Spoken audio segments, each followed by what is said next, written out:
పవన్ కళ్యాణ్ గారు సీఎం అనే పదవికి పర్ఫెక్ట్ పర్సన్ అండి. సో ఇప్పుడు డిప్యూటీ సీఎం ఉన్నారు, అదే కొనసాగుతారు. ఫ్యూచర్ లో సీఎం కూడా కావాలని కోరుకుంటున్నారు. పవన్ గారు సీఎం అవడానికి కూటమి పార్టీకి సంబంధించిన కార్యకర్తలు, ఎమ్మెల్యేలు అందరూ సపోర్ట్ చేస్తారా భవిష్యత్తు? కంపల్సరీ అన్న. కూటమి ప్రభుత్వం ఏమో కానీ మొత్తానికి మాత్రం మేము కార్యకర్తలము కానీ జనసేన వాళ్ళు కానీ పవన్ కళ్యాణ్కి సపోర్టింగ్ ఎప్పటికి ఉంటుంది. ఇంకోటి ఏంటంటే రీసెంట్ గా పుంగనూరు చిత్తూరు జిల్లా సంబంధించి మొత్తం ఏం చేస్తున్నట్టు రాయలసీమ కానీ మన నాగబాబు పట్టాలు ఇప్పుడు పగ్గాలు తీసుకున్నాడు జనసేనకి సంబంధించి. వైసీపీ వాళ్ళు జనసేనకు మొగ్గు చూపిస్తున్నారు ఇటు రావాలని. సో కొంతమందిని చేరికలు జరుగుతున్నాయి. సో ఆ చేరికల్లో నేనేమంటానంటే చేరికలు చేరొచ్చు, మంచి వాళ్ళని చేర్పించుకోండి. ఇంకోటి ఏంటంటే సీఎం కావడానికి పర్ఫెక్ట్ పర్సన్ పవన్ కళ్యాణ్ గారు, ఇందులో నో డౌట్. సో ఎలాంటి సపోర్టింగ్ కావాలని మేము కోరుకుంటున్నామంటే జనసేన వాళ్ళు కంపల్సరీ సపోర్ట్ ఉంటుంది. కూటమి ప్రభుత్వంలో కొంతమంది ఏంటంటే లోకేష్ గారిని కానీ చంద్రబాబు గారికి వెళ్ళి ఉంటారు, కొంతమంది చాలా మంది ఉండరు.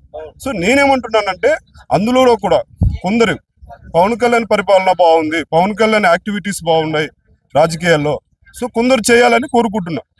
వీళ్ళు చేస్తారు వాళ్ళు చేస్తారు నేను చెప్పను, కానీ పర్ఫెక్ట్ గా నేను ఏంటంటే సినిమాలు చేసుకుంటేనే డిప్యూటీ సీఎం అయ్యారు, సినిమాలు చేసుకుంటేనే సీఎం అవ్వాలని అనుకుంటున్నారా? పక్కానా. ఎందుకంటే ఇప్పుడు మనం పవన్ కళ్యాణ్ ఆదరించింది సినిమాల ద్వారా.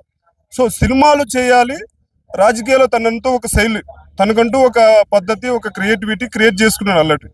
సో ఫ్యూచర్ లో కూడా సీఎం కావాలని కోరుకుంటున్నాం. పాన్ ఇండియా హీరోలు చూసాం, కానీ పవన్ కళ్యాణ్ గారు పాన్ ఇండియా పొలిటీషియన్ అయిపోయారు. అవునన్నా, చాలా సంతోషంగా ఉంది. ఎందుకంటే పాన్ ఇండియా స్టార్లు ఉన్నారు. ఆ పాన్ ఇండియా స్టార్లు వేరు, రీల్స్ లో వేరు, రియల్ లైఫ్ లో వేరు. రియల్ లైఫ్ లో మన పవన్ కళ్యాణ్ గారు పాన్ ఇండియా అయ్యాడు, పాన్ ఇండియా స్టార్ అయ్యాడండి పొలిటికల్ పరంగా.